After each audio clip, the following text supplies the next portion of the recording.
Bonsoir à tous. On commence ce journal du Mercato en France du côté de l'Olympique Lyonnais. Le club rhodanien serait proche de s'offrir le meilleur buteur de Ligue 2, Tino Kadewere. Selon nos informations, l'OL a proposé 14 millions d'euros pour s'attacher les services du joueur du Havre. Un rendez-vous entre les dirigeants des deux parties est prévu en début de semaine prochaine. L'international zimbabwéen serait même déjà d'accord avec les Gones. Une arrivée de l'homme aux 18 buts en 20 matchs de Ligue 2 se ferait dès cet hiver et non l'été prochain. Dans le sud de la France, l'Olympique de Marseille se serait renseigné pour Michael Cuisance, jeune milieu de terrain français du Bayern Munich. En manque de temps de jeu chez les champions d'Allemagne en titre, un prêt pourrait être envisagé par les dirigeants munichois. L'intérêt de l'OM se limite pour le moment à une simple prise d'information. Le TFC, le Stade de Reims et le FC Metz seraient allés eux un peu plus loin en faisant part de leur intérêt. Steven Nzonzi est dans les petits papiers du Paris Saint-Germain. Selon nos informations, le club de la capitale a contacté l'entourage du joueur français. Cependant, le directeur sportif du PSG, Leonardo, n'est pas forcément intéressé pour un transfert cet hiver. À l'étranger, on passe à notre focus du jour sur la Juventus de Turin. La vieille dame avait tapé fort d'entrée dans ce mercato d'hiver en annonçant l'arrivée de Dejan Kulusevski pour un peu plus de 35 millions d'euros. Un très joli coup car l'ailier suédois appartenant à l'Atalanta Bergame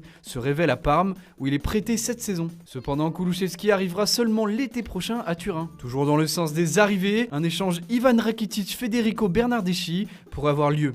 Le milieu de terrain de la Juve joue moins depuis quelques semaines, alors que le Croate du Barça est sans cesse annoncé sur le départ depuis plusieurs mercatos désormais. L'arrivée de Quique Sétienne sur le banc catalan pourrait chambouler cet échange. La situation de Rakitic semble floue et il ne sait pas encore si le technicien espagnol compte sur lui pour le reste de la saison. Les négociations ne font que commencer entre la Juventus et le Barça. Les Bianconeri restent attentifs à la situation de plusieurs joueurs pour l'été prochain, dont notamment 2 Parisiens. En effet, libre en juin prochain, Thomas Meunier intéresse fortement la Juve. La situation de Mauro Icardi n'étant pas encore fixée avec le club parisien, les rumeurs d'un retour en Italie sont insistantes. Si c'était le cas, le club de Cristiano Ronaldo serait un courtisan crédible à sa signature. Mais ce n'est pas tout puisque la Juventus prépare l'avenir et devrait prochainement engager l'espoir français du FC Nantes, Jean-Claude Ntanda. Un montant de 400 000 euros est évoqué pour le jeune latéral gauche. Enfin, selon nos informations, les Bianconeri seraient sur les traces de Thales Magno. Le jeune prodige de Vasco de Gama impressionne pour ses débuts professionnels et par sa qualité de dribble. Cependant, la concurrence est rude sur le dossier avec le FC Barcelone et plusieurs clubs de Ligue 1. Au rayon des départs, Emre Can ne sait pas encore de quoi son avenir sera fait. Annoncé au Paris Saint-Germain, la piste semble s'être refroidie ces derniers temps. Everton et Manchester United sont sur les rangs pour accueillir le milieu de terrain allemand. Chez le rival, le transfert d'Olivier Giroud à l'Inter Milan c'est compliqué.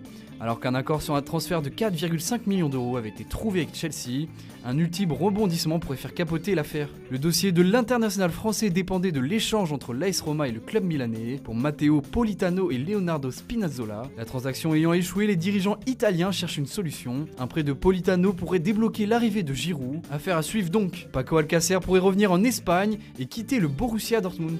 L'attaquant qui a perdu sa place de titulaire cette saison avec le club allemand a été proposé à l'Atlético de Madrid, au Séville FC et à Valence. Alcácer voudrait poursuivre sa carrière chez les Chi. Enfin, c'est officiel, Lukas Podolski quitte le Japon et le Vissel Kobe. L'ancien international allemand est en fin de contrat le 31 janvier prochain et il ne sera pas renouvelé par le club nippon. Robert Beric quitte l'AS Saint-Etienne et traverse l'Atlantique pour rejoindre Chicago Fire FC. Claudio Bovus s'est engagé avec le Deportivo de La Corogne en 2e division espagnole jusqu'en juin 2021. Il arrive en provenance du Celta Vigo.